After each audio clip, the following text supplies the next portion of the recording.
transferência de identidade. Isso não é de difícil compreensão. Eu fiz um vídeo onde aparecia o símbolo que nós acostumamos a conhecer como símbolo do coração, e esse símbolo, na verdade, se transforma em uma bunda feminina. E aí nós perguntamos, poxa, o que teria a ver o coração com a bunda?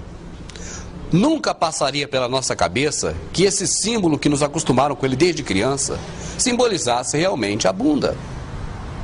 Mas nos enganaram, dizendo que esse símbolo representaria o músculo que temos aqui no peito, que muitos acham, inclusive, que é um órgão, mas a medicina diz que é um músculo, mas que representaria esse músculo. Não, definitivamente.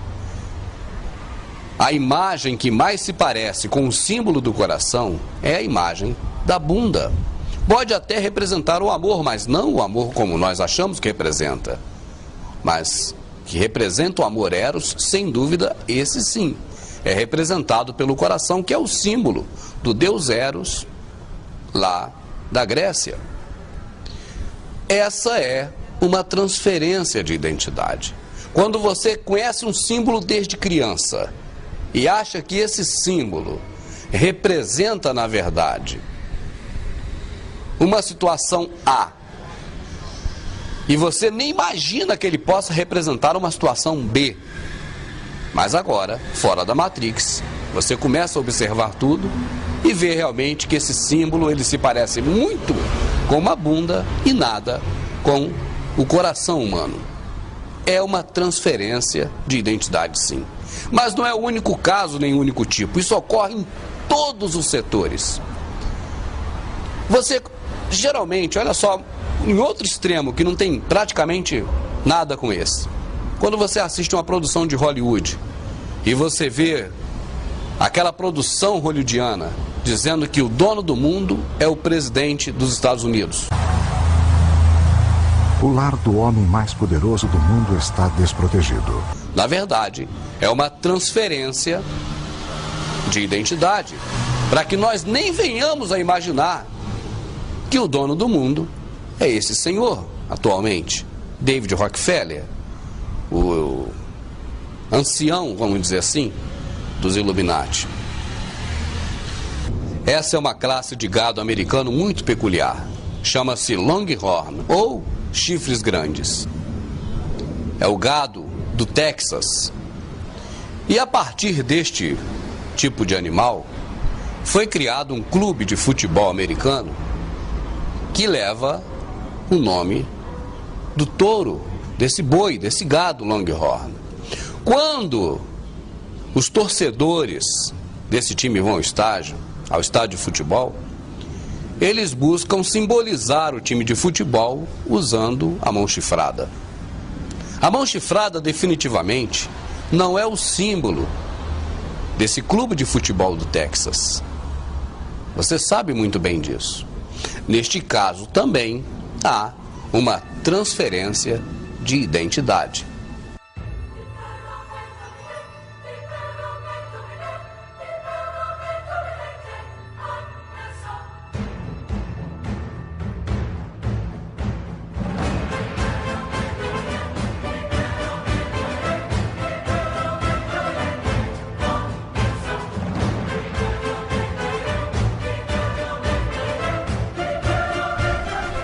O hexagrama é um símbolo satânico milenar, antiguíssimo. Mas hoje, quando você vê um hexagrama, por exemplo, no templo religioso protestante, muitos templos religiosos protestantes têm o hexagrama. Quando você vê esse hexagrama no templo religioso protestante e que você perguntar àquele líder religioso do que se trata, ele vai dizer, olha, esse é o símbolo de Israel. Aí você, se for acreditar em tudo que o seu mestre diz, você vai ter então a certeza de que trata-se apenas do símbolo de Israel. Mas se você observar bem, você verá que não é só Israel que tem esse símbolo. Outros países em suas bandeiras também adotaram o hexagrama. O hexagrama, na verdade, ele não é símbolo da estrela de Davi e nem de Israel, ele é muito mais antigo. Quando nós cremos, quando nós aprendemos, quando nós ensinamos que o hexagrama é símbolo de Israel, ou é o símbolo de Davi, nós estamos, na verdade, perpetuando uma transferência de identidade. Desde os primeiros anos da República Romana, todos os romanos eram obrigados a adotar a religião do Estado, o que significava que teriam que visitar ocasionalmente um templo público e fazer um sacrifício para um deus em particular, tais como Júpiter, o rei dos deuses, Baco, o deus do vinho e das celebrações, e Apolo, o deus do sol. Temos que nos lembrar de que os romanos não viviam esta vida pensando em uma outra, viviam pensando somente nesta. Os romanos acreditavam que quem dá, recebe. Agradavam os deuses para que eles estivessem do seu lado, não para comprar a vida eterna, e sim para ter uma vida boa aqui na terra. Em 100 d.C., os mercadores e os escravos começaram a transportar outras religiões e cultos místicos através do império. E muitas dessas crenças estrangeiras atraíram a população romana em geral. Genericamente falando, o Império Romano caracterizou-se por sua tolerância religiosa. Tratava-se geralmente de um mundo de viver e deixar viver, em que muitos cultos eram tolerados pelo Império Romano, desde que as pessoas que seguissem esses cultos concordassem em seguir a religião romana, porque era dessa maneira que expressavam sua lealdade ao Estado romano. Os soldados romanos, em particular, tornaram-se seguidores ávidos de Mitra, deus persa do bem contra o mal. Seu culto, que simbolizava a morte e a renovação, atraiu os soldados que sempre tinham que encarar sua própria mortalidade nos campos de batalha. O culto originou-se nas províncias asiáticas, mas no século I d.C. foram encontrados templos para Mitra na Itália e até no norte da Bretanha. Cultos como este exemplificam a grande diversidade religiosa do Império e sua aceitação. Quando o paganismo que Roma herdou dos impérios anteriores que foram conquistados por Roma, quando esse paganismo adentra na religião protestante, ele tem que ter a identidade transferida. Ele muda de ceia mitraica, onde Mitra matou o touro, comeu a carne e bebeu o sangue, para a Santa Ceia. A Santa Ceia do protestantismo, sem dúvida, é uma transferência de identidade da ceia mitraica. Se eu causei a você algum espanto ou até alguma dor com o vídeo anterior, onde eu falo sobre a questão da ceia mitraica, eu peço que não leve a mal. Na verdade, a intenção minha não é ofender você, nem a sua crença, nem a sua visão de um determinado assunto espiritual ou religioso. Eu até reconheço que quando você tem uma roupa, e principalmente uma roupa branca, que é o caso contrário da minha blusa, que é preta, e quando mancha essa roupa, para você tirar a mancha, você tem que aplicar alvejante. Às vezes tem que apelar até mesmo para água sanitária, ou cloro, ou cândida, seja lá como você chama. E quanto mais você esfrega para tirar a mancha, de repente até danifica o tecido, acaba rompendo, fazendo um buraco. E às vezes nem assim a mancha sai.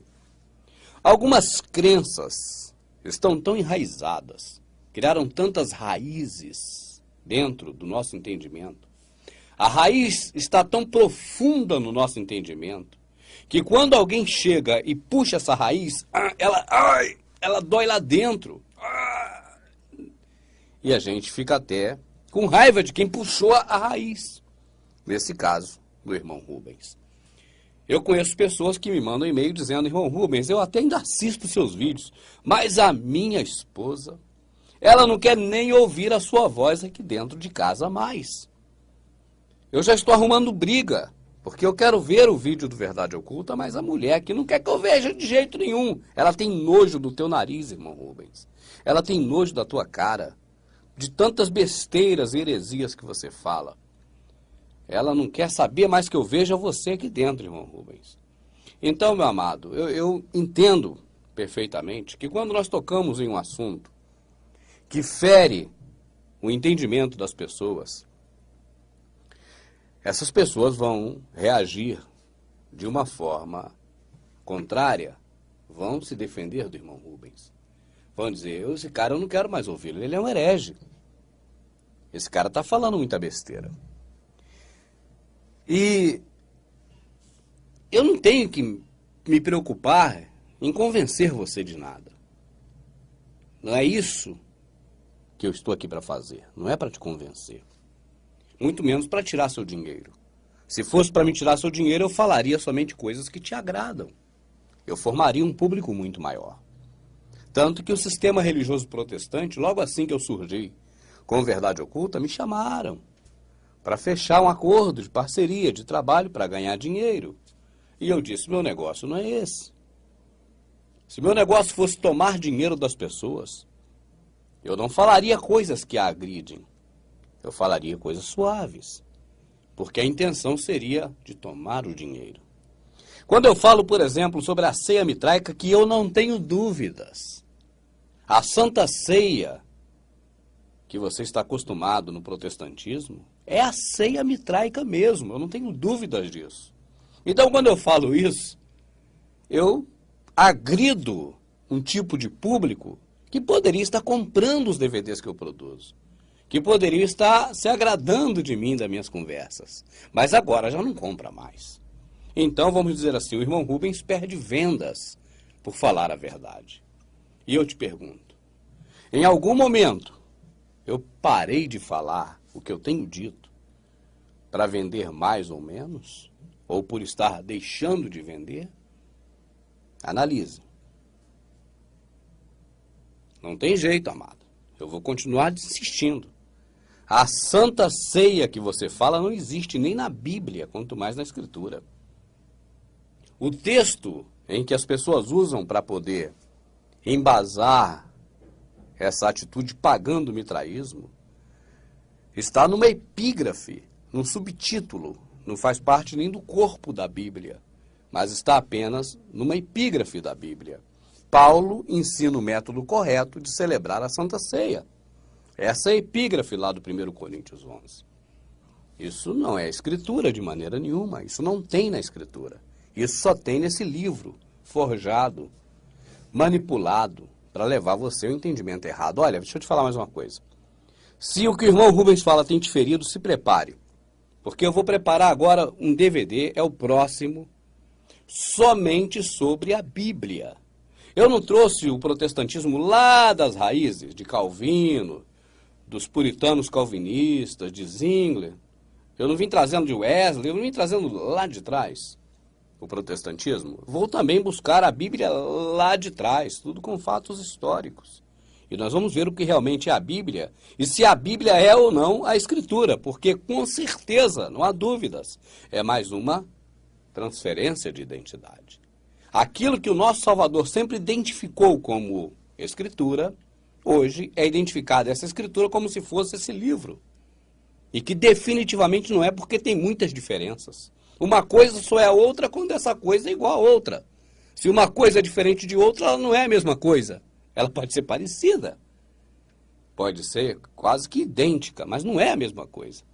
Nós vamos mostrar isso para você, mas o assunto aqui agora é a ceia. Eu estou aqui num domingo maravilhoso de sol, um domingo muito bonito, no mês de fevereiro, começo do mês, fazendo esse vídeo para você com muita alegria. E a questão da ceia, amado, você, antes da internet, nós ficávamos muito limitados com a questão histórica das coisas, porque só tinha acesso aos livros de história quem tinha muito dinheiro para gastar, quem podia mandar seus filhos para estudar em Harvard. Porque quando eles saem do Brasil para aprender fora, eles aprendem como dominar o gado brasileiro. Então lá ensina coisas que aqui não ensinam. Então quando você tinha acesso somente as pessoas ricas, eles não tinham interesse em falar nada para ninguém, até porque quando o dinheiro cresce aos olhos, a pessoa não tem mais interesse em falar a verdade. Eu não estou falando para você, eu falo a verdade, eu perco dinheiro. É que eu não tenho preocupação com dinheiro acima da verdade. O dinheiro é só para manter as despesas aqui na terra e você vivendo. Deu para manter as despesas e vivendo, tá bom. Entende? Então, por isso é que eu venho buscando falar a verdade. E os livros que dizem as verdades históricas, porque aí você pode pegar a história mundial e comparar com o que você conhece. Para daí você tirar a sua conclusão e parar de pensar pela cabeça dos outros. Tem que pensar pela sua. Naquele grande dia não vai ter como chamar ninguém para dizer que te ensinou errado e a culpa é de quem te ensinou. É contigo mesmo. Então, por isso é que você tem que tirar suas conclusões. Eu creio nisso.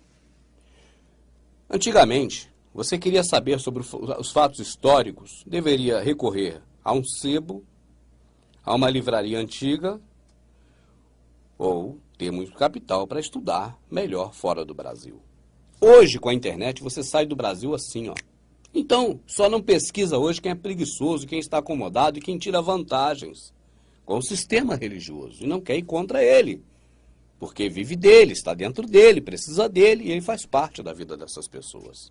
Agora, quem não tem compromisso com o sistema religioso, mas tem compromisso consigo próprio, com seu próximo e compromisso acima de tudo com aquele lá de cima, o nosso Criador, esse não se acomoda, esse vai em busca das informações verdadeiras. Então deixa eu te falar uma coisa. Existe, não é existiu não, é mentira se disserem que existiu. Existe, já há muito tempo, um segmento religioso chamado mitraísmo. Mitraísmo. Esse segmento religioso, chamado mitraísmo, ele é muito anterior a Jesus Cristo, ao nosso Salvador, que chamamos de Jesus, porque há mais uma transferência de identidade aí no nome. Mas é muito antigo. E diz respeito a um camarada que teria matado um touro sagrado, teria comido a carne desse touro e bebido o sangue desse touro. E a partir daí ele ganhou uma divindade. E aí a história é muito longa, e aí não é o caso aqui agora. Quando eu vier falar sobre a ceia, que além do DVD da Bíblia, eu estou preparando um DVD especial só sobre a ceia. Aí nós vamos pegar o Mitra lá do fundo da caverna dele e expor ele à luz do dia. Aí você vai ver quem é Mitra. Aí você vai se assustar, porque não é só a ceia que está aí dentro. Tem muito mais coisas hoje no protestantismo, no sistema religioso evangélico, ligado à Mitra, do que só a ceia. Aí que você vai dizer que eu sou herege a princípio, mas depois você vai analisar e vai dizer não. Tem um pouco de verdade nisso. Amados, deixa eu te falar uma coisa. Essa questão de comer pão e beber vinho, imitando o sacrifício do verdadeiro Salvador que morreu na cruz, isso já existe, ó. Esse culto à Mitra é anterior à morte de cruz do nosso Salvador. Ele foi adaptado em algumas coisas após esse período da morte do Salvador. Foi adaptado para ser cada vez mais confundido com o Salvador. Repito, não é só a ceia. Tem várias coisas que estão aí dentro do protestantismo que é mitraísmo. No DVD especial sobre a ceia nós vamos detalhar. Fica tranquilo. Agora eu quero dizer para você sobre a questão da ceia que você pratica na denominação. Ela está embasada em qual passagem? Da Bíblia. Passagem bíblica. Você usa o livro, é que eu não tenho aqui agora, a Bíblia. Não é a Bíblia que você usa? Eu sempre tenho a minha Bíblia aqui do lado, hoje não está aqui. Mas você usa a Bíblia. Sim, usa a Bíblia. Em qual passagem da Bíblia está baseada a questão da ceia, da santa ceia que você faz, de período em período, no templo da sua denominação? É em Coríntios. Aquela passagem de Coríntios, Paulo está citando um exemplo anterior, que está em Mateus, em Marcos e em Lucas. Eu acho que em João não relata detalhadamente, mas Mateus, Marcos e Lucas sim. Então Paulo utiliza, naquela passagem que ele diz aos Coríntios, algo que ocorreu e que está relatado nos livros anteriores, os livros do Evangelho. Agora, eu não entendo como o sistema religioso protestante conseguiu colocar uma farsa tão mentirosa e tão desestruturada, e que é a raiz mais profunda hoje dentro do cristianismo, ou se não é a mais, é uma das mais. Que quando você mexe, você fere as pessoas de dor. É como aquele dente que você puxa aquela raiz lá de dentro e... Ai, para, por favor, para! Eu já não estou aguentando mais. Aguenta mais um pouquinho, não desliga agora não. Espera mais um pouquinho. Deixa eu falar uma coisa para você. Esse formato dessa liturgia, desse memorial, dessa cerimônia, desse ritual da ceia, da Santa Ceia que você chama, e que eu chamava também quando eu estava no sistema religioso, ela não tem amparo em lugar nenhum da Escritura. Ela nasceu justamente de onde nasceu o protestantismo, do catolicismo. O que acontece é o seguinte, o padre, quando ele vai celebrar a partilha, que é a Eucaristia, ele pega a folha da Igreja Católica. A folha da Igreja Católica não é essa aqui eu imprimi ali na minha impressora, mas os dizeres que o padre lê está aqui. Eu vou ler para você. O que eu estou dizendo para você aqui é o seguinte, amado.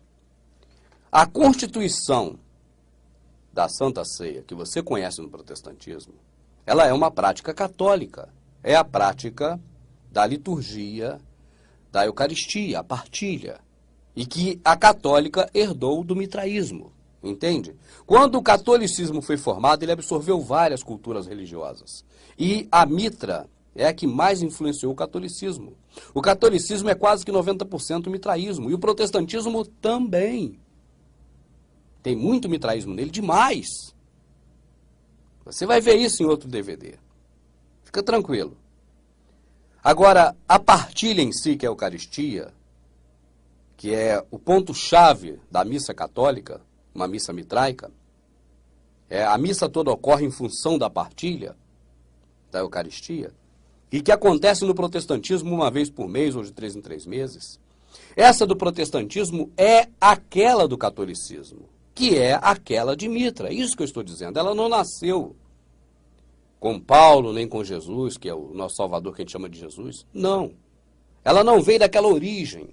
Alguém pode até falar besteira, irmão Rubens está dizendo que Jesus praticou a ceia mitraica. Rapaz, a ceia mitraica que você participa, meu amado, ela não é a ceia judaica. Aquela que Jesus participou foi a ceia judaica. Nesse vídeo agora, hoje aqui, nós vamos confundir isso. Isso aí pelo menos vai ficar desconfundido. Só vai repetir o erro quem quiser. Mas deixa eu ler a passagem que o padre lê. Quando o padre ele vai fazer a cerimônia da Eucaristia, ele não pega a Bíblia. Repara para ver. Ele não pega a Bíblia, ele lê da folha da Igreja Católica, ou já está na memória dele, ele nem pega a folha. Mas ele não lê um texto bíblico. A grande pergunta é, por que o padre não ler um texto bíblico para fazer o ato da partilha, da Eucaristia, da ceia? Porque ele não encontra respaldo na Bíblia para isso. Mas ele faz porque é um ato herdado das outras religiões. Não só este ato, este momento da missa, como tudo. A roupa do padre, do papa, dos arcebispos, dos cardeais, elas têm tudo enquanto é detalhes que cada um representa uma cultura religiosa diferente. Ali ele contempla, dentro do catolicismo, diversas religiões pagãs de Roma. Entende? O catolicismo é a arca das religiões, tem todas as religiões anteriores ali dentro. E a ceia é uma religião mitraica.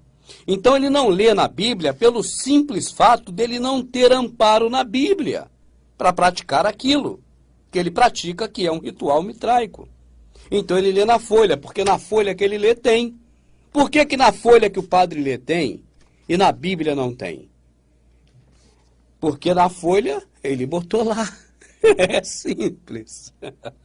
Ele escreveu na folha. Eu vou pegar aqui, eu vou escrever o que eu quiser aqui e vou falar. A letra é minha, a caneta é minha, o papel é meu. A missa é do catolicismo. Então, naquela folha do padre, está escrito o que ele quer.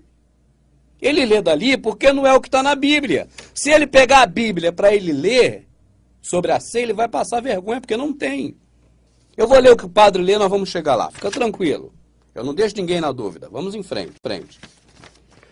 Na noite em que ia ser entregue, é o padre lendo, ceando com seus apóstolos, Jesus, tendo o pão em suas mãos, olhou para o céu e deu graças. Partiu o pão e entregou a seus discípulos, dizendo, aqui está. Olha aqui, ó, presta atenção.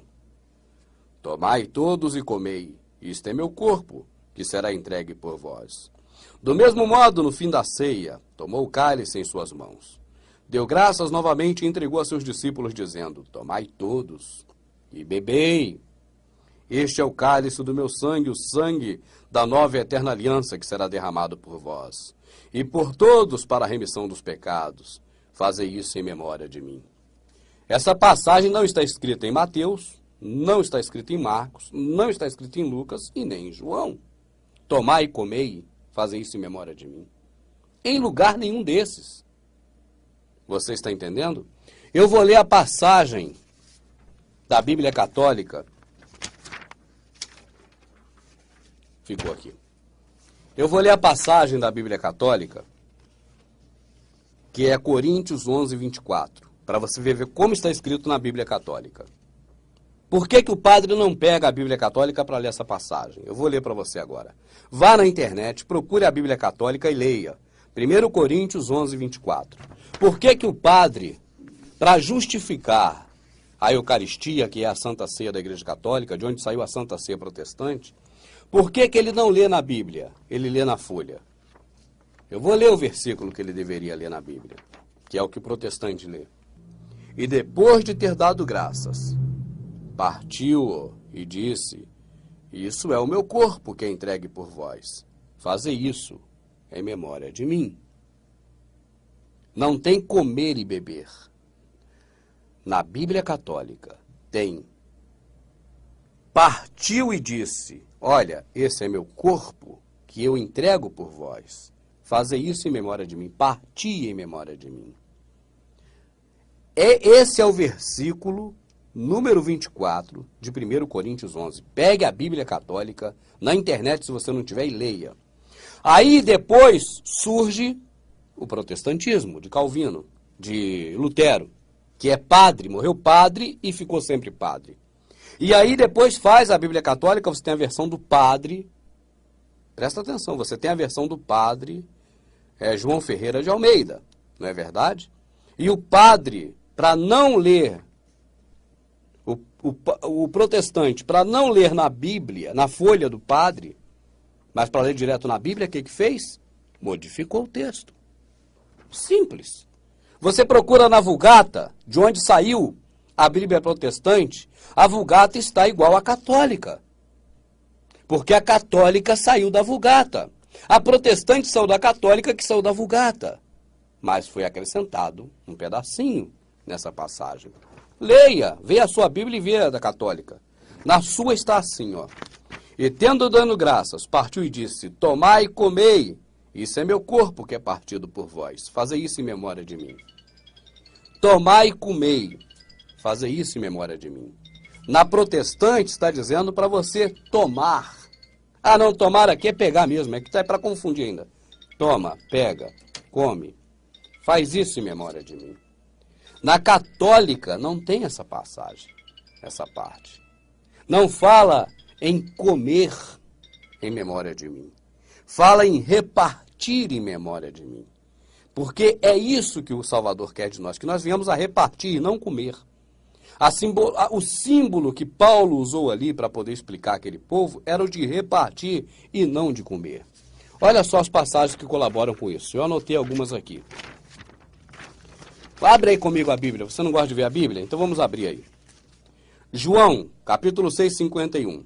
Eu sou o pão vivo que desceu do céu. Se alguém comer deste pão, viverá para sempre. E o pão que eu darei pela vida do mundo é a minha carne. Disputavam, João 6, 51. 52 agora. Disputavam, pois, os judeus entre si, dizendo: como pode esse dar sua carne a comer?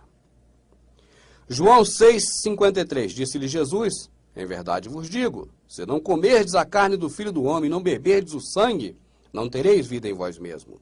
João 6, 54. Quem come a minha carne e bebe meu sangue tem a vida eterna. Eu ressuscitarei no último dia. João 6, 55. Porque a minha carne verdadeiramente é comida, meu sangue verdadeiramente é bebida. João 6, 56. Quem come minha carne e bebe meu sangue permanece em mim e eu nele. João 6, 57. Assim como o Pai que vive me enviou e eu vivo pelo Pai, assim quem de mim se alimenta também viverá por mim. João 6,58. Este é o pão que desceu do céu. Não é como o caso de vossos pais, que comeram maná e morreram. Quem comer este pão viverá para sempre. Eu faço uma pergunta a você, amado. Neste e em outros tantos textos da Escritura, está sendo falado sobre um pedacinho de pão que você compra na padaria? Ou está sendo falado sobre o pão que desceu do céu, o pão vivo, o Salvador? Estão te confundindo, meu amado. Quando o Salvador fala para comer daquele pão, é ele, e não do pãozinho da padaria. Repara para você ver. Lê esses textos que eu falei, lê na íntegra, que você vai ver que é isso. Aquele que não come do meu pão, não bebe da minha carne, você está pensando em você, meu amado, não é no seu próximo que ele está falando. Olha, você tem que pregar esse evangelho, você tem que distribuir esse pão da vida. Porque aquele teu irmão que está do teu lado, que não conhece a verdade, ele está sem se alimentar deste pão. E ele, se não comer, ele vai morrer, não vai viver eternamente. Porque quem não come deste pão não vive eternamente. É da segunda pessoa que ele está falando, não é da primeira. Esse egoísmo que as pessoas só pensam nela própria entrou nos templos religiosos dos protestantes depois dos teleapresentadores, dos pastores eletrônicos. Agora, se você ainda tem alguma dúvida, vamos fazer uma comparação? Vamos comparar as ceias para você ver de que se trata? Que aí eu acho que não vai sobrar mais dúvida. Vamos fazer um gráfico. Neste gráfico, nós vamos colocar a ceia judaica. Essa nós conhecemos bem. É aquela que o Salvador fez um dia antes da sua morte. Tá certo? Que está registrado nos evangelhos e que Paulo recorda aos coríntios, na passagem de Coríntios 11, 1 Coríntios 11. Então, nós temos aí a ceia judaica. Existe também uma outra ceia, que não é a judaica, a ceia de Coríntios. Essa ceia de Coríntios, Paulo, nela, lembrou da ceia judaica, como exemplo, para que as pessoas não fizessem como estavam fazendo lá em Coríntios. Então também havia ali um jantar, que o nome jantar e ceia é a mesma coisa, tá certo? Então havia a ceia de Coríntios. Já temos a ceia judaica e já temos a ceia de Coríntios. E temos também a terceira ceia que o irmão Rubens tem falado muito nela, a ceia mitraica. Talvez nessa, você, antes do irmão Rubens falar, talvez você nunca tenha ouvido falar nessa. E é por isso que agora fica difícil aceitar como uma verdade, porque você não conhecia há tanto tempo. O teu pastor nunca te falou da ceia mitraica. O padre que você frequenta, a católica, nunca te falou da ceia mitraica. Mas ela é muito mais antiga do que o nascimento do Salvador. Então, se o seu pastor não te falou da ceia mitraica e nem o padre, talvez seja porque eles não queriam que você soubesse. Tá certo? Ou porque também eles enganados não sabiam. Mas então já temos 3 ceias no nosso gráfico. Presta atenção aqui, meu amado.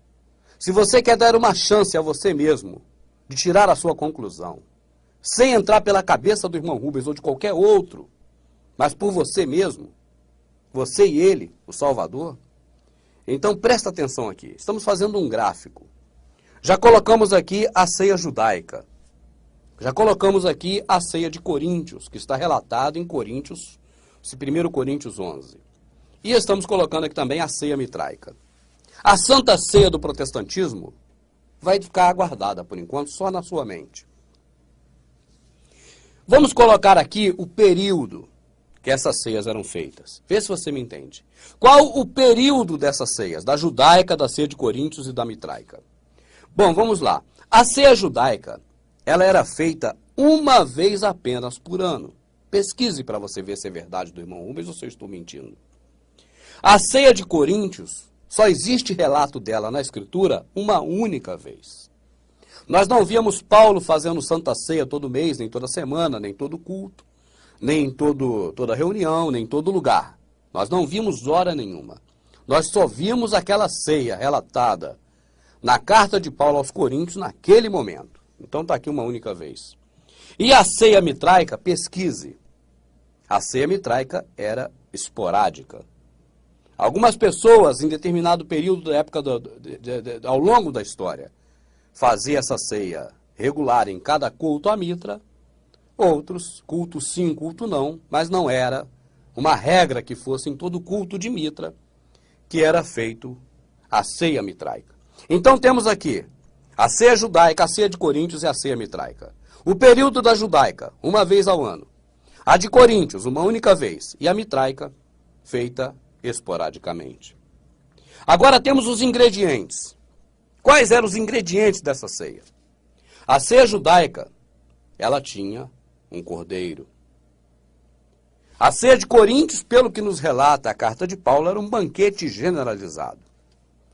E a ceia mitraica, antes de Cristo, ela era feita com um touro que era morto e o seu sangue era bebido. Depois de Cristo, ela se transformou em comer um pedaço de pão e tomar um cálice de vinho. Ainda na seita judaica, outro ingrediente era o pão asmo, que não aparecia na ceia de Coríntios, e o pão asmo também não aparece na ceia mitraica. Outro ingrediente era o vinho. Ele aparece na ceia judaica, ele aparece também na ceia de Coríntios e aparece também na ceia mitraica. Beleza? Outro ingrediente era ervas amargas. Ele aparece na ceia judaica, ele não aparece na ceia de Coríntios e ele não aparece na ceia de Mitra. Quanto à partilha, como é que era feita? Na judaica havia a partilha entre os irmãos. Eles repartiam entre si.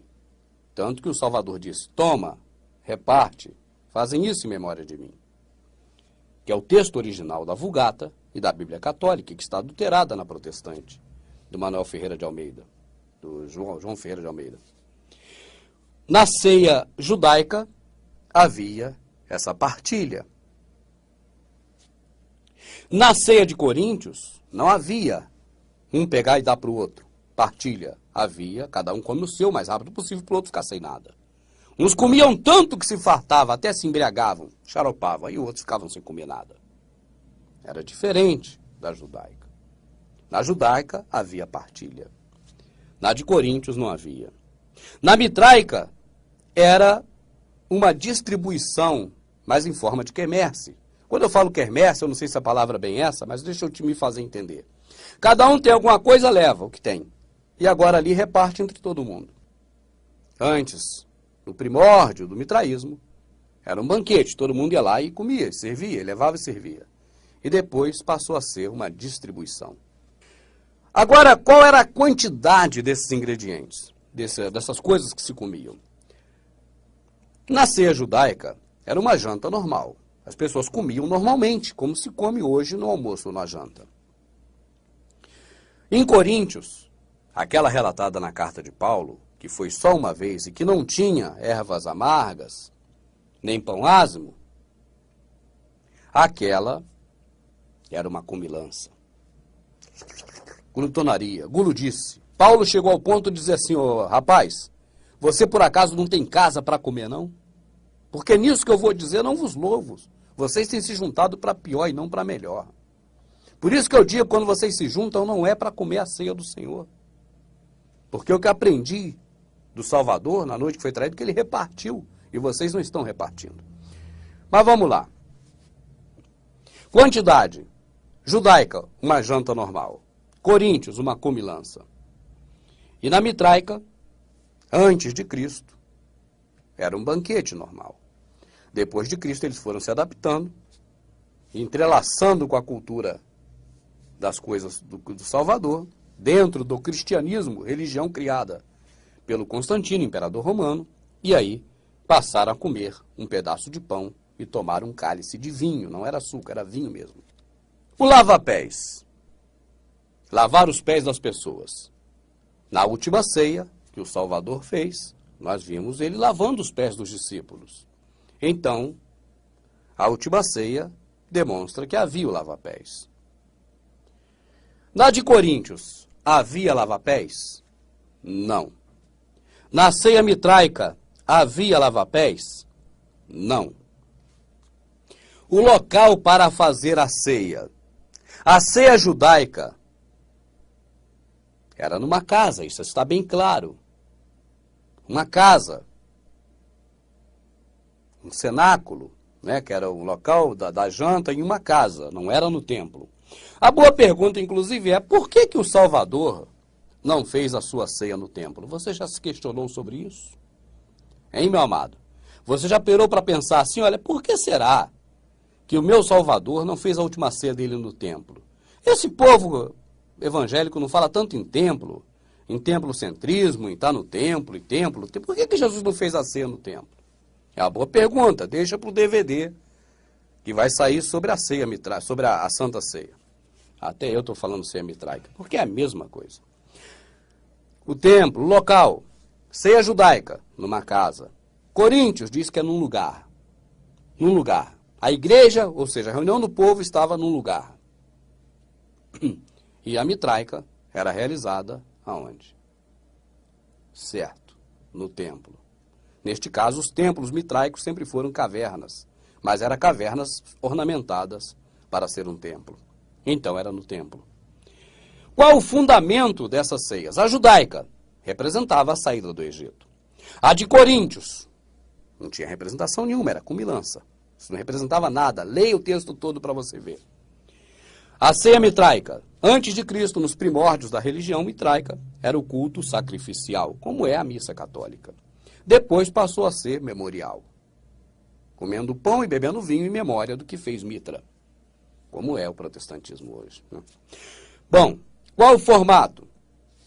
Na judaica, come o pão, depois da ceia, que é o pão, bebe o vinho. Jesus, depois de ter comido o pão, pegou o vinho, depois de ter tomado a ceia, leia para ver. Na judaica, bebe o vinho depois da ceia. Coríntios, eles se embriagavam e comiam o tempo todo. Come, bebe o tempo todo, tudo junto. Mitraica, come o pão e bebe o vinho tudo junto.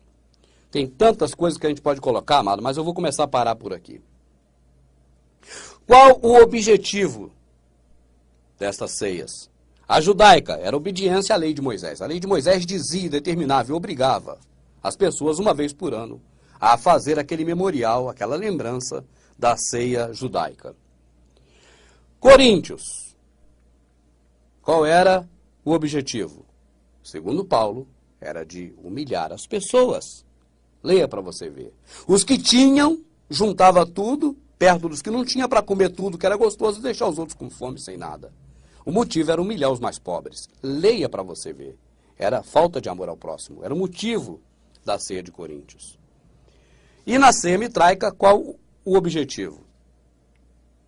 O objetivo da ceia mitraica era uma consagração. De que as pessoas se consagrassem mais. Tá certo? Chegassem mais próximo das divindades. Então, meu amado, vamos ver agora a ceia que você pratica. A ceia que você pratica. Eu por acaso deixei alguma ceia de fora para comparar com a sua? Se eu deixei, por favor, me lembre. Mas o que eu estou vendo aqui são essas três. Pelo menos o que você consegue enxergar na Escritura é a judaica e a de Coríntios. E os fatos históricos nos demonstram claramente a existência da ceia mitraica. Tem um celular aqui que está tocando direto, eu vou desligar. Peraí.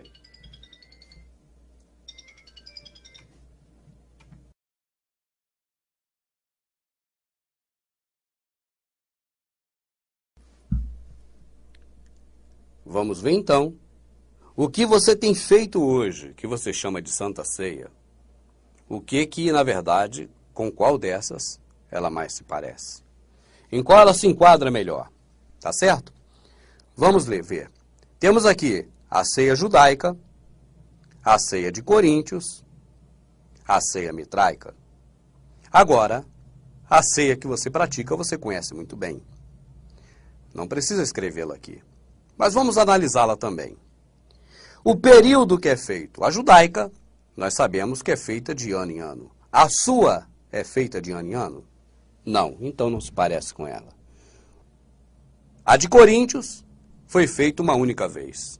A sua foi feita uma única vez? Não, então não se parece com ela. A ceia mitraica não é feita anualmente. E também não foi feita uma única vez, como a de Coríntios. Ela é feita esporadicamente. Pode ser em todo culto, pode ser também de mês em mês, de 2 em 2 meses, de 3 em 3 meses. Ela se parece com a ceia da sua denominação? Sim, eu creio que sim. Temos um ponto para a ceia mitraica. Quais os ingredientes destes tipos de ceia? A ceia judaica tinha um cordeiro. Na sua ceia, que você faz na sua igreja, mata-se um cordeiro? Não. Na ceia de Coríntios, ela tinha um banquete variado. Várias comidas diferentes, inclusive bebida alcoólica. Na sua tem várias comidas diferentes? Que tem bebida alcoólica? Não. Come-se pão e vinho? Come-se pão e vinho. Mais ingredientes. A ceia judaica era feita com pães asmos. A sua ceia é feita com pão asmo? Se não, mais um zerinho aqui, não se parece com a judaica. A ceia de Coríntios também não tinha pães asmos. A mitraica tem pão asmos? Não, igual a sua. Mais um pontinho aqui também. Outro ingrediente, o vinho. Na ceia judaica tinha vinho, vinho mesmo, né? Suco de uva não vinho. Na sua tem vinho? Não. Na ceia de Coríntios também tinha vinho, verdadeiro, vinho com álcool, bebida alcoólica. Na sua tem? Não. Na ceia mitraica também vinho. Tinha vinho. Vinho mesmo, bebida. Na sua tem? Não. Mais um ingrediente. Ervas amargas. Na ceia judaica tem ervas amargas. Na ceia da sua igreja tem ervas amargas? Não. Na ceia de Coríntios tinha erva amarga? Também não. Na sua também não tem. Na ceia mitraica tem ervas amargas? Não. Na sua também não tem. Vamos fazendo raio-x aqui, amados. A partilha, que é a distribuição, tá certo? Entre os irmãos. Os irmãos pegam e vai repartindo entre si. Jesus deu aquele pedaço e as pessoas vão repartindo entre eles. Na judaica, os irmãos repartem entre si. Não se parece com a sua, porque na sua o pastor pede a uma pessoa especial, ou ele próprio, ou essa pessoa, um diácono, para fazer essa distribuição. Jesus entregou o pão para eles partirem. É diferente. Na de Coríntios, ouvia isso? Não, de jeito nenhum. Porque ali eles comiam à vontade, aquela comilança doida. Não se parece com a sua. Porque eles comiam muito. Na sua você come só um pedacinho também. Na mitraica, no começo, nos primórdios da religião, era um banquete. Era uma mesa para as pessoas comerem ali. E chegava ali e comia à vontade. Depois passou a ser a distribuição. O sacerdote distribui. Distribui, ó, esse pedaço para você, esse pedaço para você, esse pedaço para você. Jesus, o nosso Salvador, que chamamos de Jesus, ele não deu um pedacinho para você. Ele pegou o pão e deu para as pessoas distribuírem, partirem entre si. Leia atentamente para você ver. Mais uma vez, isso de uma pessoa pegar e sair distribuindo, parece mais com a ceia mitraica.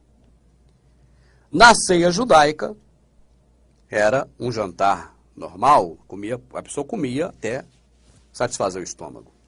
Na sua ceia, as pessoas comem na sua igreja até satisfazer o estômago ou é um pedacinho apenas de pão? É um pedacinho de pão.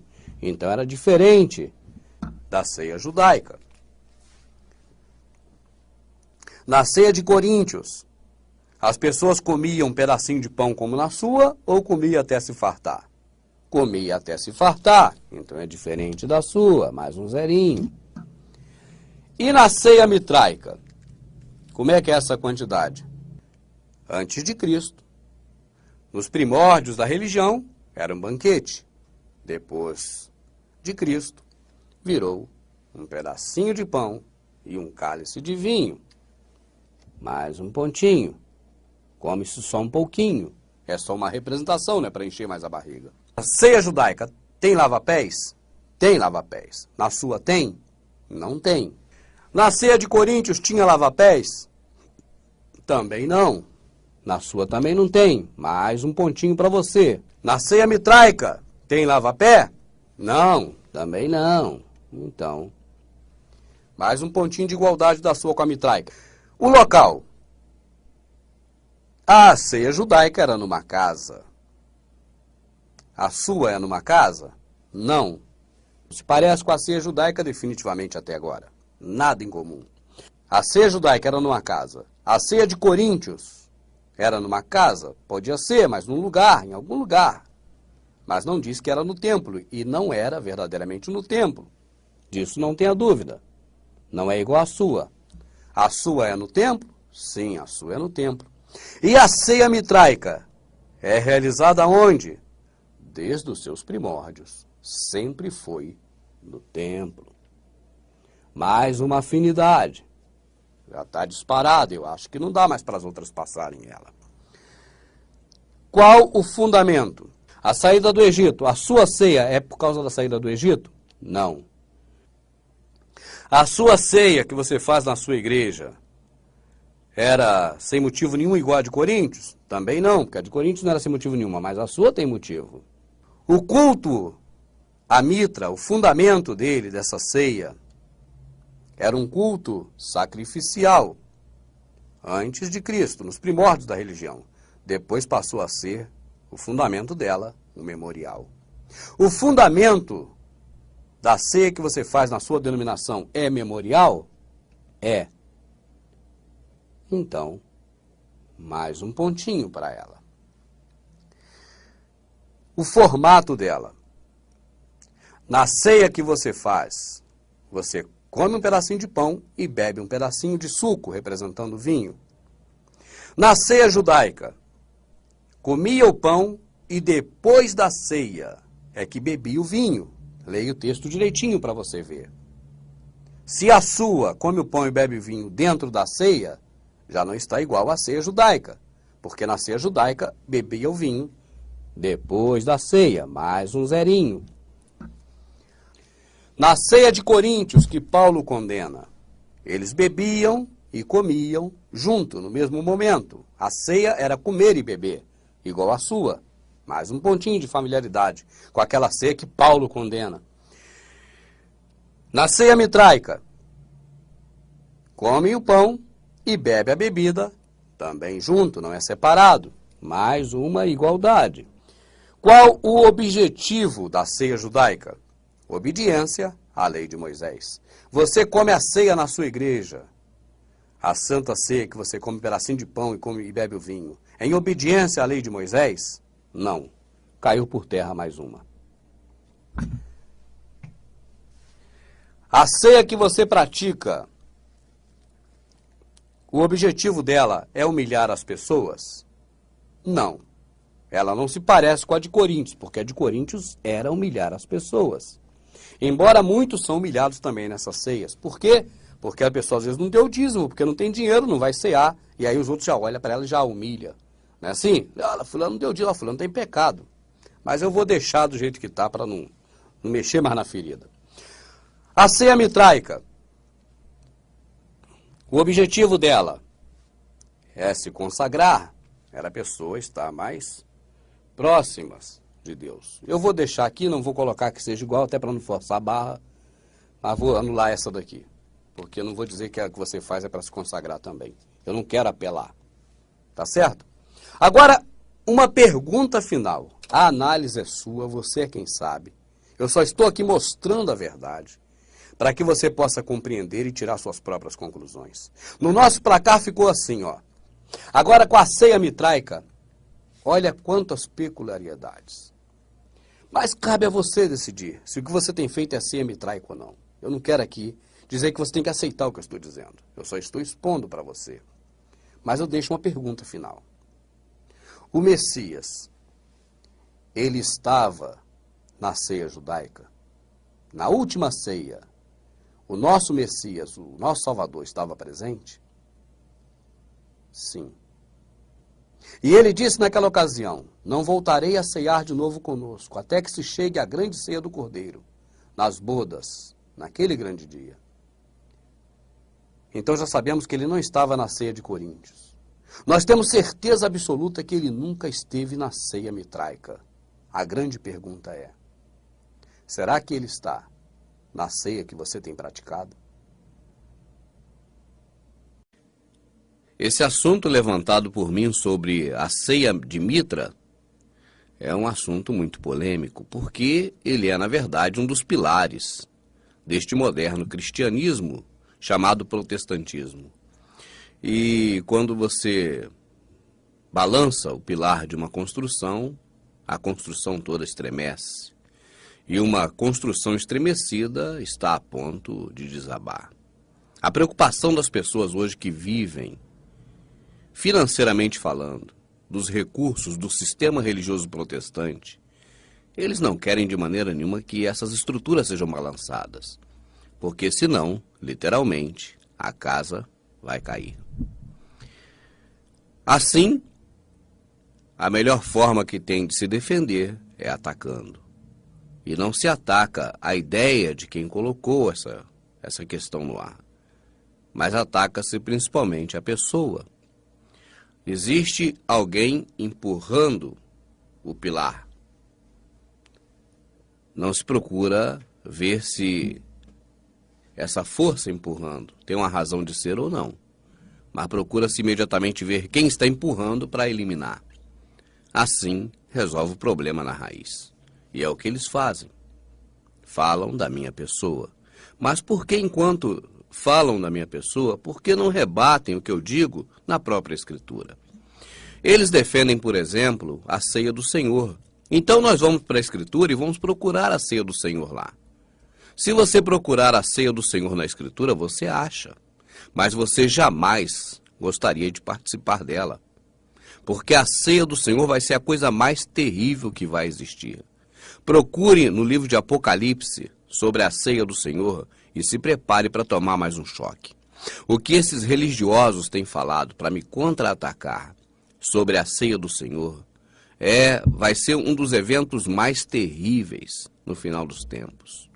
Agora, o que eles defendem como ceia do Senhor, que eles estão falando ceia do Senhor, é a ceia mitraica que eles praticam, mas não encontram de maneira nenhuma na Escritura respaldo em lugar nenhum. Porque, na verdade, foi um dogma herdado do catolicismo. O catolicismo executa essa liturgia, esse ritual, da mesma forma que os protestantes. A única variável é que ali o padre diz que o vinho e o pão já estão no mesmo elemento, chamado hóstia. Tá certo? A hóstia já contém o pão e o vinho, na visão do padre ou do catolicismo. Agora, o procedimento é o mesmo. Um sacerdote distribui para as pessoas, enquanto nós não vemos isso na Escritura em lugar nenhum. Eu penso que as pessoas que acusam o irmão Rubens de estar semeando heresia poderiam, no lugar de perder tempo atacando a minha pessoa, porque eu sou falho, vai encontrar 1000 defeitos em mim, e não é me atacando que vai defender a sua tese. Não adianta. Mostre na Escritura. Se existe uma ceia que é para poder lembrar a memória do corpo de Cristo, se é toda vez que você comer, você está lembrando dele, né? Se existe essa coisa, mostra na Escritura. Está escrito aonde? Em qual passagem da Escritura mostra essa ceia? Essa ceia era realizada no templo? Vai lá, me mostra, pega lá a Escritura e abre. Olha, era realizada no templo igual nós realizamos. Olha, comia-se um pedacinho de pão que comprava-se na padaria, sei lá onde, igual a gente faz. Tomava-se um copinho de suco de uva, como nós fazemos. Está escrito aqui, ó, mostra. Está escrito aonde? Ah, deve fazer de mês em mês ou de 3 em 3 meses. Tá bom, me mostra. Está escrito aonde na Escritura? Abre aí a tua Bíblia aí agora e mostra. É simples. Você me rebate melhor com a verdade do que com a mentira. Então vá na minha ferida também. Então mostra onde é que está escrito isso aí. Porque se você está se baseando em Coríntios, como eu sei que está, ali era algo para não ser praticado. Paulo falou que aquilo era heresia. Aquilo que eles praticavam ali não era a ceia do Senhor. Paulo dizia textualmente, olha, quando você juntar num lugar, não é para comer a ceia do Senhor. Isso que vocês estão fazendo é heresia. Até importa que entre vós haja heresia, para que os que são sinceros se manifestem. É Paulo quem falou isso, não fui eu. Agora, De onde vocês, protestantes, tiraram essa ceia que vocês fazem? Está baseada onde? Mostra. Pega a escritura e mostra onde está baseada. Ela não pode estar baseada na ceia judaica, porque não tem nada em comum com a ceia judaica. Eu mostrei no gráfico. Também na ceia de Coríntios, embora ela tenha algumas coisas em comuns, mas na ceia de Coríntios, Paulo está repreendendo todo mundo, para não fazer aquela lambança que eles estavam fazendo. Comer um monte aqui, deixar os outros sem nada. Agora mostra. Onde está essa ceia que vocês praticam? Ela se parece demais com a ceia mitraica. Olha, meu amado, é muito visível. Essa ceia que se pratica tem muitas coisas inerentes à ceia mitraica, à ceia de Mitra. E não tem nada dela na Escritura. Você entende? Agora, outra coisa também importante. Olha, o que eu tenho defendido, presta atenção aqui em mim, por favor. O que eu tenho defendido é que o pão que é relacionado no Evangelho, nos livros do Evangelho e nas cartas, é o pão do céu. Isso é espiritual. O pão que eu defendo aqui, eu li, você viu aí nos vídeos passados, eu li várias passagens de João falando do pão que desceu do céu. Isso é um pão espiritual, não é pão de fermento, de trigo, de água, de sal com açúcar, feito na padaria, não. Esse que é feito na padaria é material, tá certo? Ele não é espiritual. O pão espiritual é o pão que desceu do céu, é o que eu estou defendendo. Aí dizem que eu não sou espiritual. Isso é uma inversão, é uma transferência de identidade. Dizem assim, o irmão Rubens não é espiritual. Poxa, eu estou defendendo justamente o pão espiritual.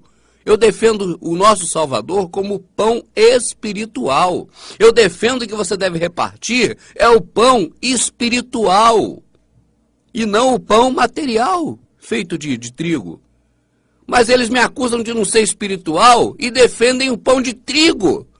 E acha que você é burro o suficiente para continuar te enganando. Deixa eu te falar uma coisa aqui, amado, aí que eles vão ficar mortos de ódio de mim. Esses caras, os líderes religiosos que enganam as pessoas, eles sabem que são fáceis de ser enganados. Por isso se preocupam tanto. Eles pensam assim, olha, se nós com a mentira enganamos tão bem esses idiotas, alguém que venha falar uma verdade dessa, que é incontestável, vai levar todo mundo com ele. Porque esse povo come tudo, é igual avestruz. Tudo que der, esse povo come. Amado, quer ver outra coisa? Eu estou preparando um DVD, eu não queria nem adiantar isso. Ah, não vou adiantar não. Sabe por quê? Só vou abrir aqui um gancho. Tudo que esses cães gulosos podem imaginar que dá para enganar alguém no templo, eles pegam aquilo e levam para lá. Eles vão em Miami. Se eles encontrarem em Miami um pozinho que bota na água e aquilo fica dourado, sabe o que eles fazem? Esse pozinho eu levo para o Brasil, eu coloco na água das pessoas, as pessoas bebem, todo mundo fica com dente de ouro, eu engano um monte de gente, e agora eu vou ganhar dinheiro com esses idiotas. É, meu amado. E pozinho de ouro só é tudo! Tudo que se pode enganar alguém, esses caras levam para dentro do sistema religioso protestante para enganar os bobões que estão lá para ser enganado. Você está lá para ser enganado. Eles dizem que o diabo vem matar, roubar e destruir, você acredita, você não lê. Dizem que o irmão Rubens não é espiritual, porque o irmão Rubens defende o pão celestial, eles defendem o pão material e são espirituais. E quando você contesta eles, você não tem o Espírito Santo. É isso que eles falam. Quando eles perdem no campo físico, porque não tem... Ah, isso aqui é o quê? Não, isso aqui é um copo d'água, vou beber esse copo d'água. Pô, peraí, não tem como dizer que isso aqui não é um copo d'água, a gente está vendo isso aqui é um óculos. Então, esse cara que está vendo isso aqui como óculos, ele não tem o Espírito Santo. Ele não é espiritual. Espiritual é o que entra na conversa fiada que eles entraram quando estavam ainda bem intencionados, achando que aquilo era certo. Mas depois que viram que aquilo era errado, eles já estão com a família toda naquilo. O cara, se ele hoje chegar e falar uma verdade dessa dentro do templo dele, a mulher dele é a primeira a separar dele. Vai perder tudo. Vai lá, e cadê o dinheiro para manter a família? Não tem mais, o cara só sabe fazer isso. Não se especializou em nada, só enganar o povo como religioso. Agora vai viver de que a família dele? Não é nem por causa do cara não, às vezes.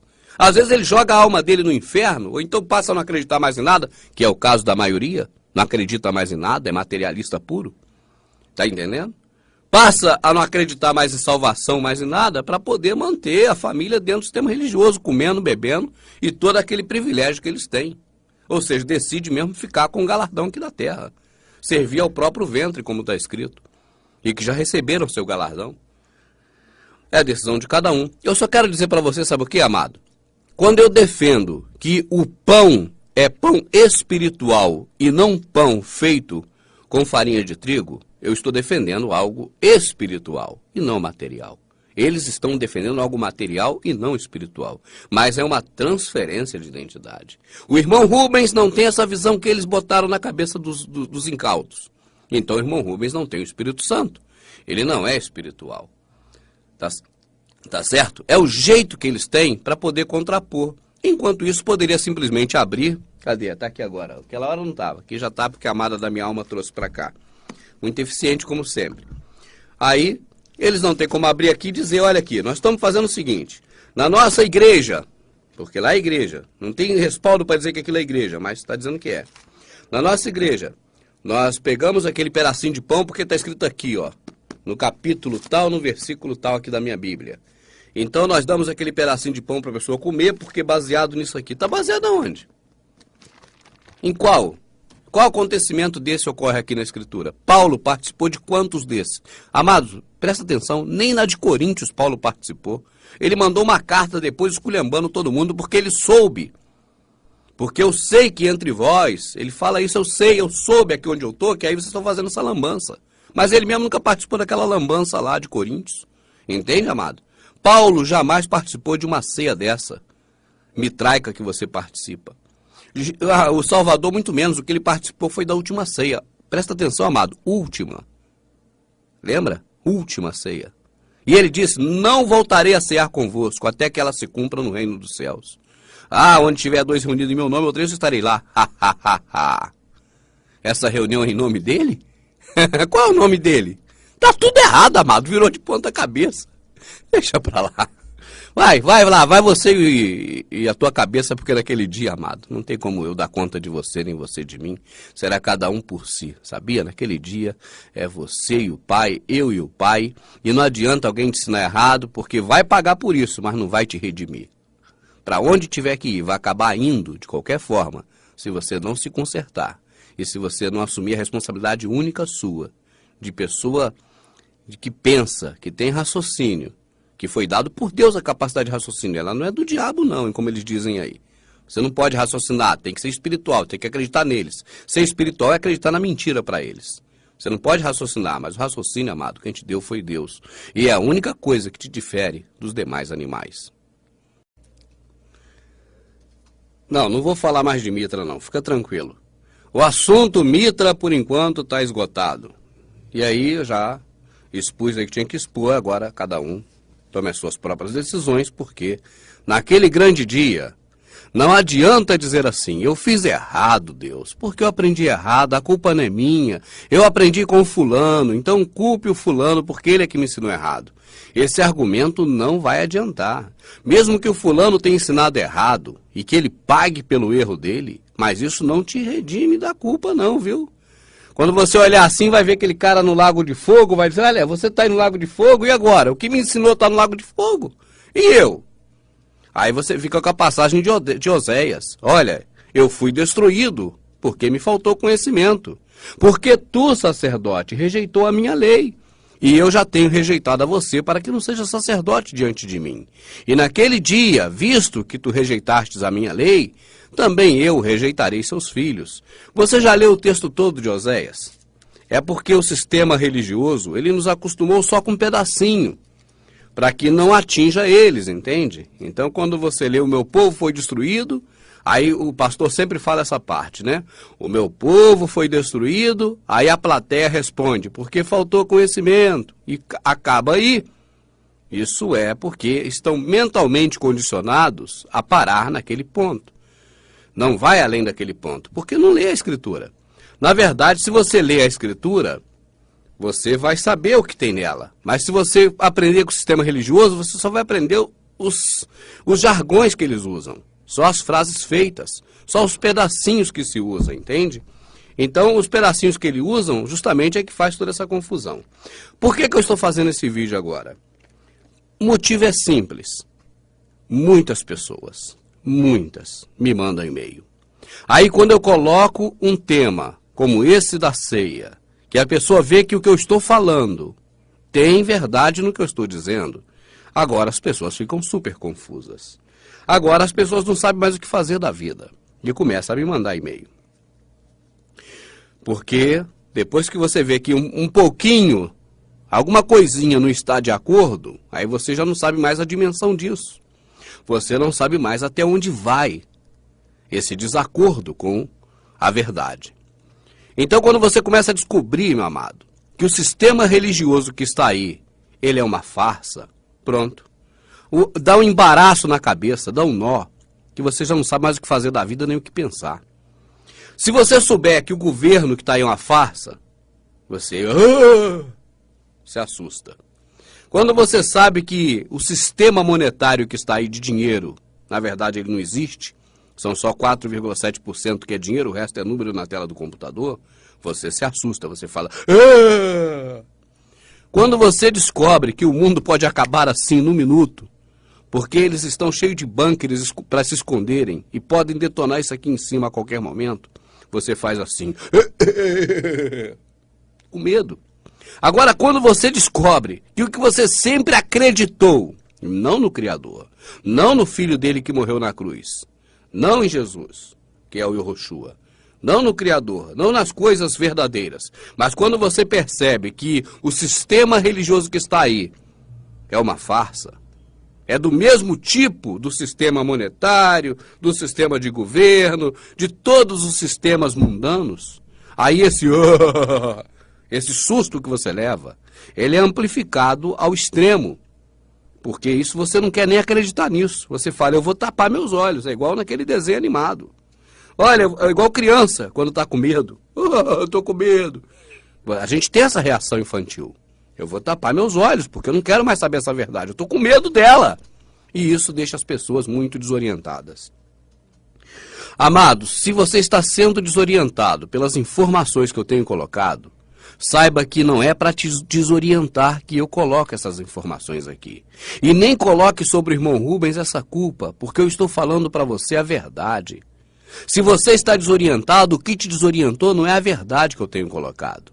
É a mentira que o sistema religioso do qual você nasceu no ventre dele. Você nasceu no ventre desse sistema mentiroso que está aí. Então você não vê por fora dele, porque você está dentro dele. Você está na barriga desse peixe. Quando você sai, vou aqui usar uma frase que está até na Bíblia assim, quando você sai para fora dele, porque ilustra melhor falar assim, quando você sai para fora do sistema religioso, para fora do ventre do peixe, aí você vê o peixe de fora, aí a visão é outra, tá entendendo?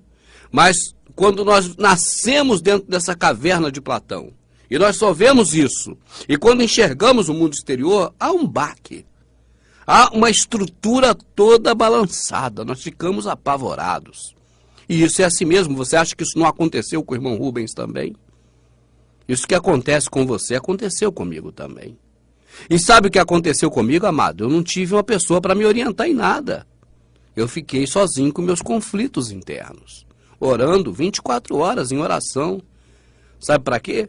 Para poder o Criador, aquele que me fez e responsável por mim, me dar as respostas. Você está entendendo, meu amado? O que eu falei para o meu Criador é isso. Meu Criador, olha, meu pai e minha mãe tiveram uma transa sexual, um ato sexual, e eu fui concebido. Agora, se não fosse pela sua vontade, eu não seria concebido. Eu fui concebido não pelo meu pai e pela mãe, mas pelo Senhor Criador. Então o Senhor é responsável por mim e eu não quero ficar enganado. Eu não quero de maneira nenhuma ficar enganado. Eu me coloco aos teus pés para poder eu ser orientado do que fazer da minha vida. Então, esse conflito interior, amado, que eu creio que você esteja sentindo nesse momento, eu também senti, eu sei como é que isso é triste. Eu sei a dor disso. Tá certo? Então, Para que eu estou fazendo esse vídeo aqui? Para dizer para você que muitas respostas das perguntas que as pessoas têm me feito por e-mail, e meu e-mail explodiu, e é impossível, amado, eu responder a todo mundo e responder a mesma coisa um por um para cada pessoa. Você entende? Porque é muita gente.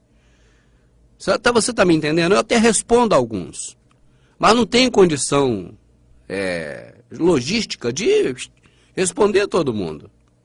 E a mesma resposta para todo mundo, um por um, é impossível.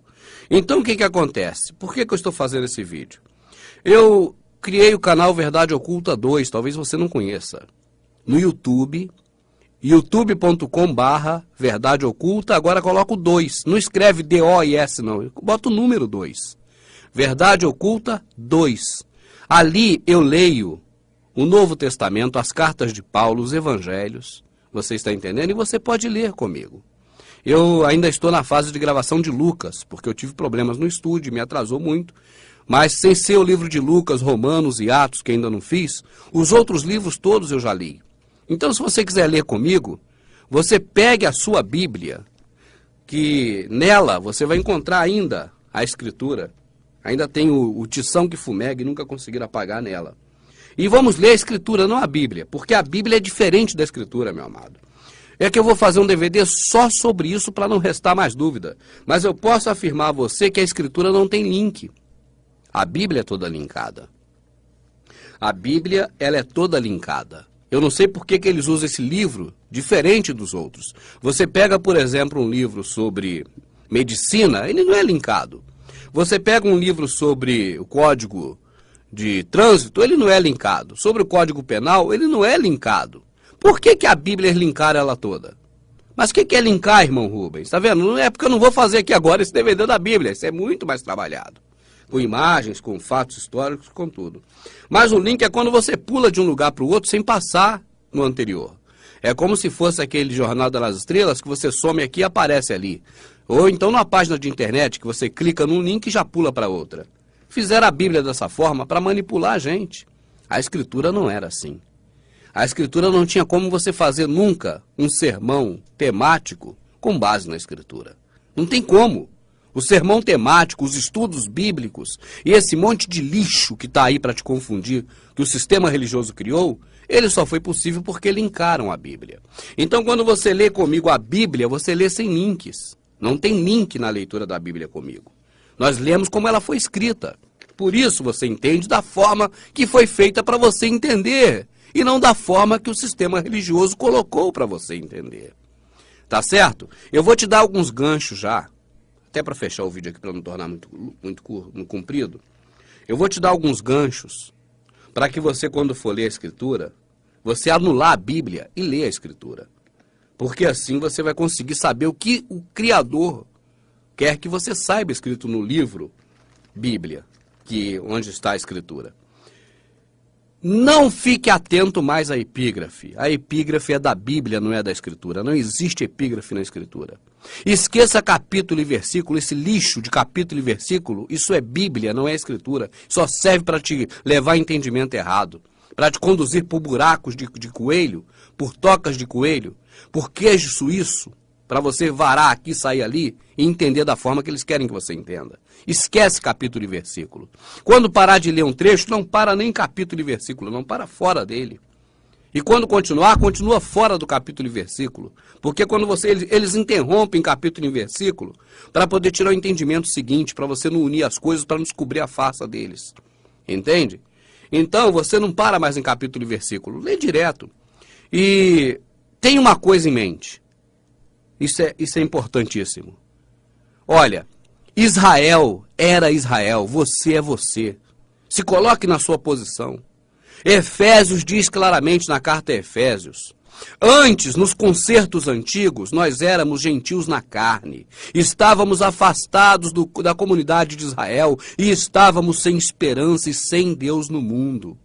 Então, a tua mente tem que estar ligada para você entender da forma que a Escritura foi feita.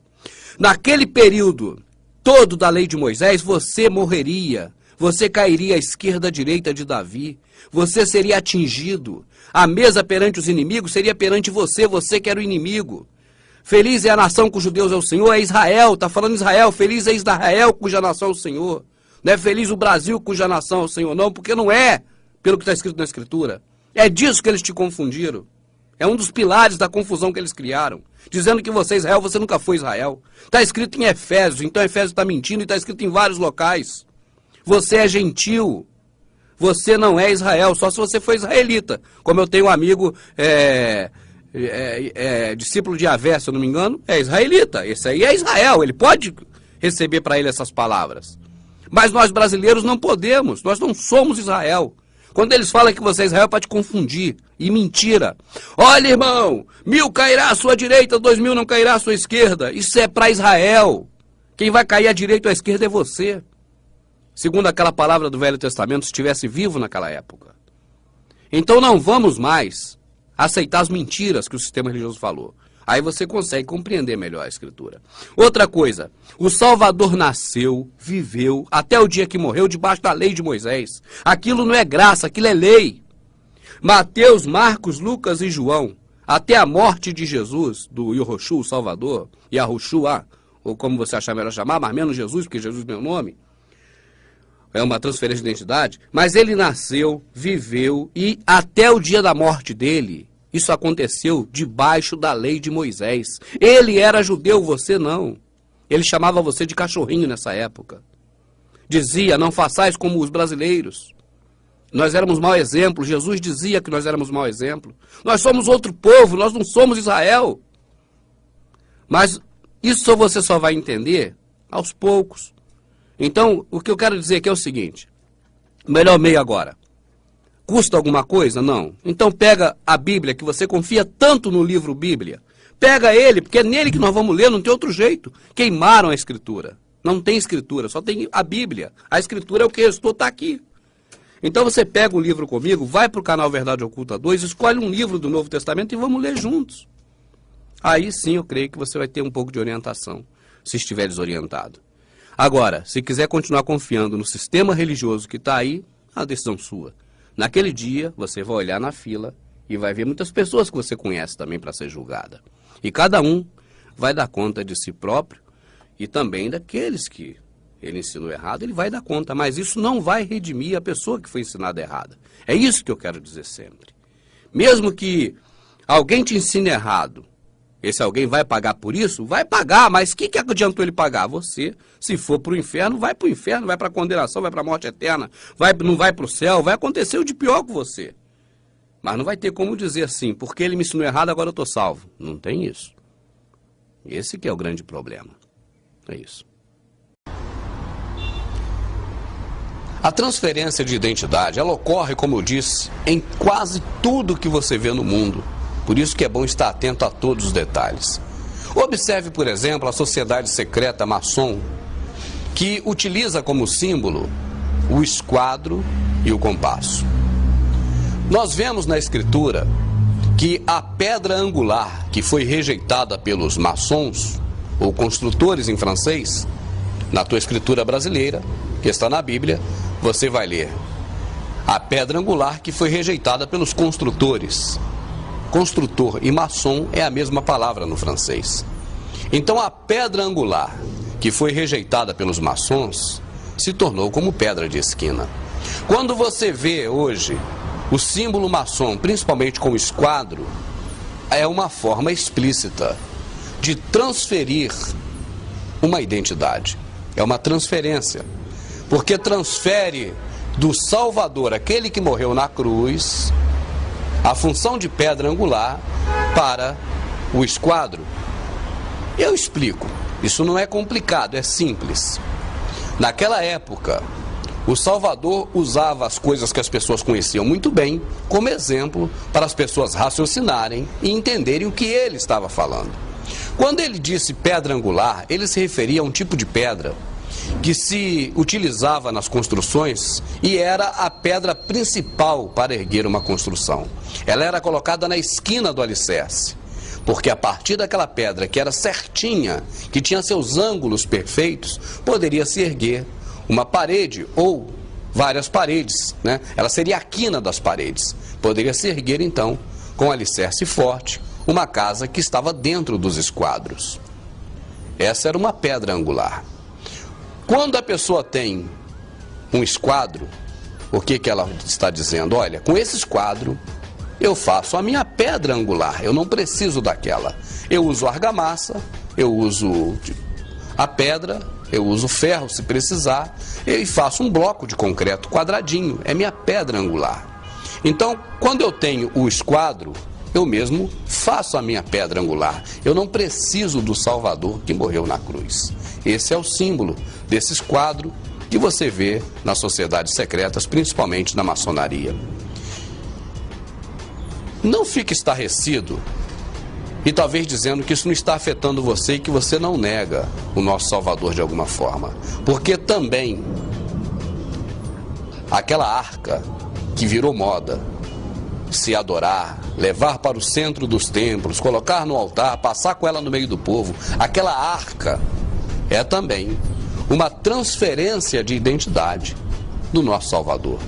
Porque a arca verdadeira é Ele o Salvador. E quando se adora aquela arca, está na verdade colocando em prática uma transferência de identidade. Assim como o esquadro dos maçons que fazem a sua pedra angular. Agora, como curiosidade, passe a observar as empresas de construção civil. Quando você vê uma obra, dê uma olhada detalhadamente no logotipo, na marca, que fica naquela placa em que está ali os dizeres sobre a obra da engenharia, tá certo? Dá uma olhadinha com atenção e você vai ver que grande parte das empresas de construção civil utilizam a pirâmide ou o triângulo como símbolo. Repara.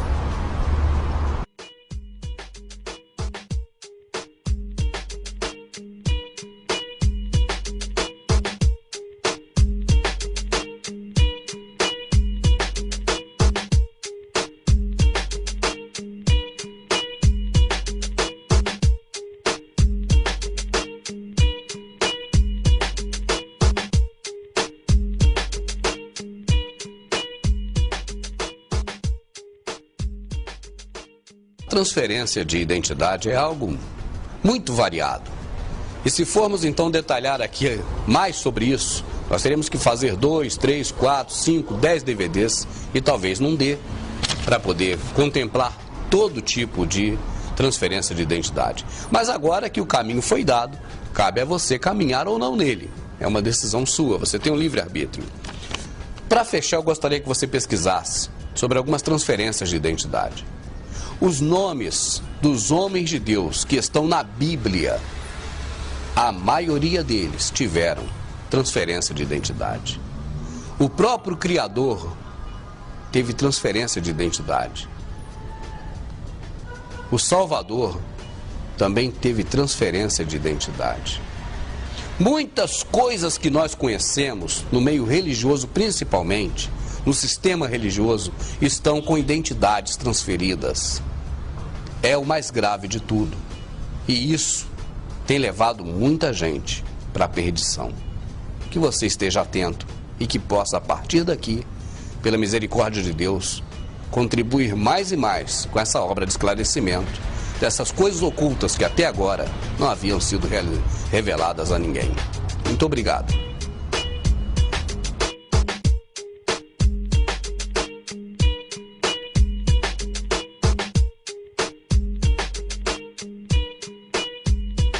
Eu já ia me esquecendo. Você ficou triste porque o sapinho morreu cozido? Não se preocupe não, aquele era de borracha.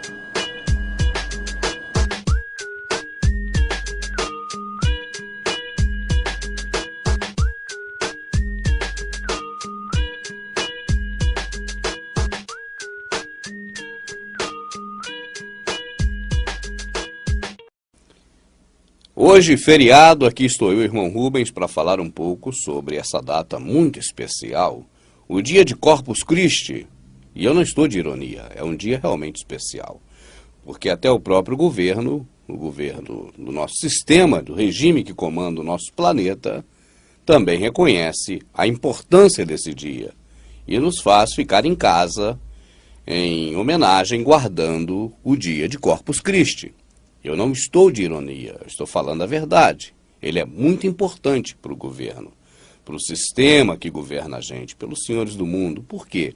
Porque eles dão importância a essa data festiva religiosa. Se você observar bem, você verá que é uma festa católica, uma festa cristã, e é uma festa que para eles é muito importante, ela merece ser guardada. E assim nós, querendo ou não, somos obrigados a guardá-las, porque estamos debaixo dos regimes das leis e temos que obedecer às leis. Nós somos gado e as leis são como currais. Se hoje há uma cerca dizendo que hoje é feriado, não temos como dizer que não é. Você pode até querer ir trabalhar, mas não vai ter hoje serviço para fazer. E o povo agradece, o povo fica muito satisfeito. Oba, mais um feriado, vou ficar em casa, meu patrão que se lasque. Tudo é festa para o gado. O gado só sabe mugir, não é nem berrar, porque o gado não berra. Quando berra, leva logo uma chicotada. O gado só tem que comer capim e gostar de comer capim. Esse gado está pior do que aquele gado da fazenda. Aquele gado da fazenda ainda tem as rações de qualidade da Monsanto. E o gado humano nem ração de qualidade está tendo. Mas fazer o quê? E hoje, feriado de Corpus Christi. Geralmente, quando nós falamos de uma festa religiosa que o mundo adota para si, então nós fazemos um DVD inteiro. Foi assim no caso do Natal, o aniversário do Deus Sol Invicto. Foi assim também no caso da Páscoa, a homenagem da primavera a Ostera, ou a Diana dos Éfesos, ou a Semíramis, para ser mais claro. E hoje, como é feriado de Corpus Christi, nós vamos fazer não um DVD, mas apenas esse pequeno vídeo para lembrar você que é um belo dia para se comemorar Mitra. E ele ocorre sempre após o domingo da Santíssima Trindade. Aí você observa que a religião católica, além de estar integrada com o governo nas praças públicas, onde o poder público, no passado, autorizou a denominação católica a fazer seus templos, além disso, também recebe o carinho, o respaldo do governo em tornar dias santos e feriados os dias das divindades romanas. Mas hoje é o dia do corpo do Cristo. E para você que é protestante e está pensando que nós estamos falando e que também essa festa diz respeito àquele que morreu na cruz, saiba que você está redondamente enganado. Porque o Cristo que nós aprendemos com o catolicismo e depois com o protestantismo, que é uma sequência do catolicismo, não passa do Deus pagão Mitra. Eu trouxe aqui algumas imagenzinhas e no final deste vídeo nós vamos ver de que se trata realmente Corpus Christi, que tem a ver também com a Páscoa, tem a ver também com a Santa Ceia do protestantismo, com a Eucaristia da hóstia e do vinho do catolicismo. A partilha. Mas não tem nada a ver, é claro, com as coisas do Criador, aquele que fez o mundo e tudo que há nele, e enviou seu Filho, e também não tem nada a ver com aquele Filho que foi enviado por aquele que fez todas as coisas. Essas coisas que estamos tratando aqui, certamente tem tudo a ver com Roma, com Grécia, com Semíramis, com Nimrod, com o paganismo antigo, mas não tem nada a ver com as coisas do Criador e do Salvador. Essas fotos são interessantes. Eu começo com o Pai Eterno. É uma foto hoje muito bem difundida pelas televisões do catolicismo. E aí você observa aí a Trindade. Neste caso, de forma bem explícita, podemos dizer: aí está Nimrod, a sua esposa e mãe Semíramis e ainda Tamuz. Agora vamos observar a figura de Tamuz. Você pode chamá-lo também de mais de 100 nomes, entre eles de Mitra, que é o Cristo católico e protestante também. Repare bem como está personificada a imagem do que se representa o Cristo. Agora você vai ver a imagem do Deus do Olimpo, Zeus. da mesma forma, sentado, semi-nu, com toalha ou pano cobrindo a sua genitália, a personificação de Zeus é a mesma de Tamuz. É a mesma de Nimrod, porque, na verdade, é a mesma também de Semíramis. Se você juntar a trindade, Nimrod, Semíramis e Tamuz, você chega a Ra-Satã, Satanás. Agora, você observa bem que a imagem do Esculápio, o deus da cura, é a mesma personificação de Zeus, de Tamuz, Ra-Satã. Assim também, você tem diversas imagens que se apresentam com a mesma característica de se sentar com um pezinho na frente e um atrás, e na maioria das vezes seminus. Na verdade, o que nós vemos no catolicismo é uma réplica das religiões pagãs do passado. O catolicismo é o que restou do Império Romano, quando foi transformado de político em religioso. E o Império Romano é a somatória de todos os cultos pagãos dos reinos anteriores que precederam Roma. O mais influente até os dias de hoje, sem dúvida, é Mitra, porque, na verdade, quando se adora o Cristo romano, para eles, a adoração é a Mitra. Isso era tudo muito oculto. Isso ninguém comentava, isso ninguém sabia. Eu, pela misericórdia do Criador, venho dizendo essas coisas há basicamente 2 anos. E hoje, ainda em 2011, um padre católico, na televisão, ele não escondeu. Ele falou a verdade sobre o culto ao Deus Mitra que nós chamamos de Jesus, o Cristo ungido. Falou deste culto que se pratica hoje, na partilha ou na Eucaristia católica e justamente também no culto protestante, porque é a mesma partilha de Martinho Lutero. O que os protestantes acham, como eu quando era protestante achava, é que estava servindo ao Salvador Jesus. E ele seria aquele que morreu na cruz. Mas procurando na internet, nos sites da Assembleia de Deus, onde eu era membro, eu encontrei a definição do que é a Assembleia de Deus. Está escrito assim: a Assembleia de Deus é uma comunidade protestante seguidora dos princípios da reforma de Martinho Lutero. Eu não estou aqui lendo, é algo desse tipo. Eu estou gravando aqui ao vivo, sem olhar para nada, a não ser para a câmera. Eu não tenho teleprompter para ficar lendo, eu não leio nada, eu falo tudo espontâneo. Então é mais ou menos isso que está escrito no site. Porque, na verdade, o protestantismo segue a Martinho Lutero e não ao Salvador. E Martinho Lutero sempre seguiu, o catolicismo ensinou, com algumas diferenças. Algumas. Assim sendo, o cristianismo proposto por Constantino, ele se perpetuou no catolicismo e no protestantismo. A religião cristã que hoje é tão difundida, que inclusive hoje é motivo de guerras, já há 2 dias estão acontecendo guerras entre católicos e protestantes, onde a revolta protestante já não é mais no tom das palavras ou de não concordar, mas já é na pancadaria e nas ruas. O segundo dia consecutivo de confrontos entre católicos e protestantes em Belfast, na Irlanda do Norte, resultou em pelo menos 2 feridos.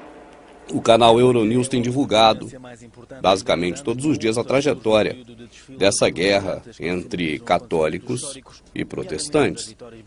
Mas eu não estou aqui para fomentar essa guerra, nem dizer que ela é justa, apenas para dizer que tanto católico como os protestantes que tanto acusam os católicos fazem parte da mesma árvore do catolicismo.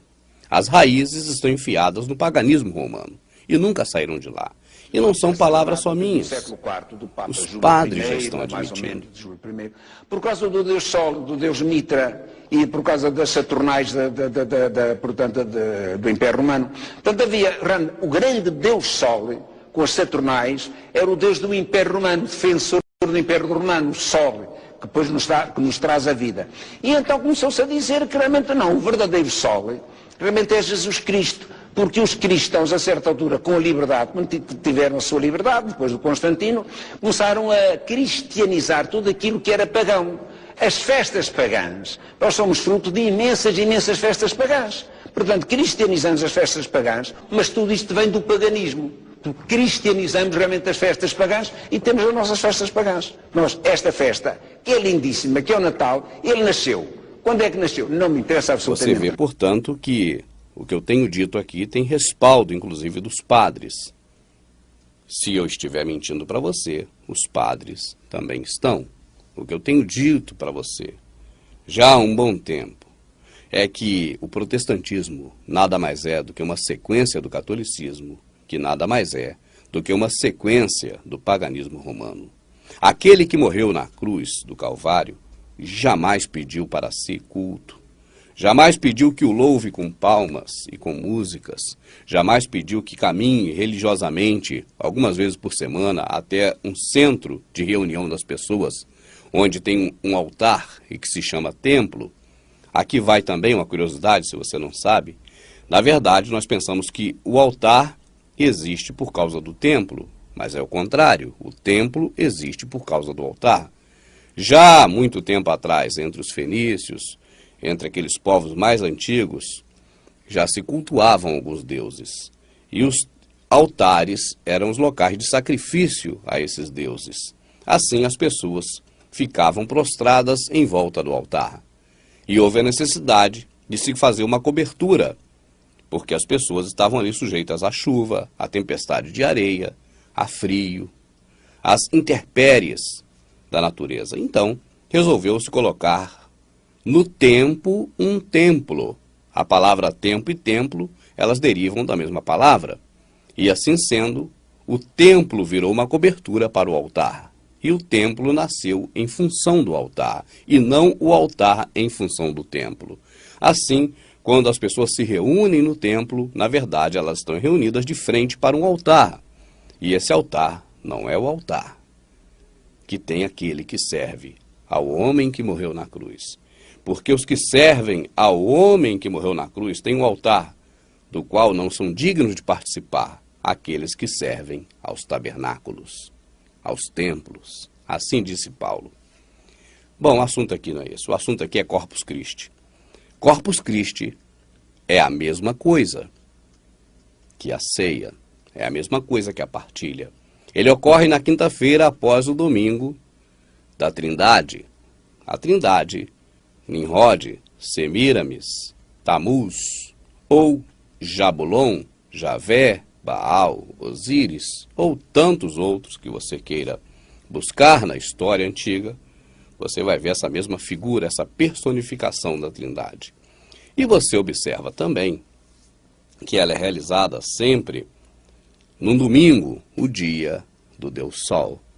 E assim sendo, quinta-feira é um domingo posterior à Trindade. É uma homenagem ao corpo do Cristo Mitra.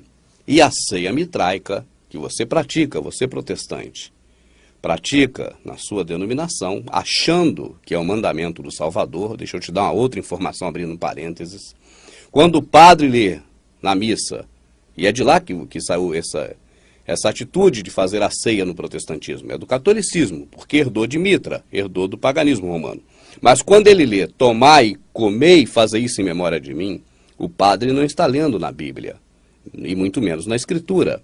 A razão é simples, não há uma passagem sequer na Escritura, aliás, na Bíblia católica, onde está escrito, tomai, comei e fazei isso em memória de mim. Em lugar nenhum da Bíblia católica está escrito isso. Na Bíblia protestante só encontra, por inserção, porque não havia na católica, de onde só protestante, mas só encontra na passagem de Carta aos Coríntios, capítulo 11, quando o pastor da sua denominação lê aquele trecho. Quando ele lê, tomai, comei e fazei isso em memória de mim, ou seja, induzindo as pessoas a achar que o Salvador está mandando comer e não repartir o pão que é ele próprio, o pastor está lendo numa Bíblia que foi tirada da católica e que tem esse acréscimo, tomai, comei e fazei isso em memória de mim. Sendo que foi tirada da católica, onde não tem essas palavras. Hora nenhuma tem respaldo na Bíblia católica para o tomai, comei e fazer isso em memória de mim. Ou seja, quando come e bebe, faz em memória do Salvador. Em lugar nenhum na Bíblia católica tem isso. Por isso o padre lê na folha e não na Bíblia. Agora, na Bíblia protestante tem, porque foi inserida. E foi inserida porque não existia na Vulgata e não existia também na Bíblia Católica, de onde a Bíblia Protestante saiu. Tudo isso temos detalhadamente no DVD Lei e Graça, que ainda vou produzir. Mas alguns vídeos na internet falam sobre esse assunto também. Agora o que eu quero dizer para você é que a ceia, a Santa Ceia, a Eucaristia, o Corpus Christi tem a mesma origem e é a mesma coisa. É a ceia mitraica do pão e do vinho. Isso não vem do Criador, isso vem do usurpador, do diabo. E aqui está uma ceia satânica. Você vai ver e vai prestar atenção na letra desta música, que está em latim. É uma música com o idioma original do catolicismo romano. Em latim, você vai ver a tradução do que representa o pão e o vinho na verdade. É lamentável.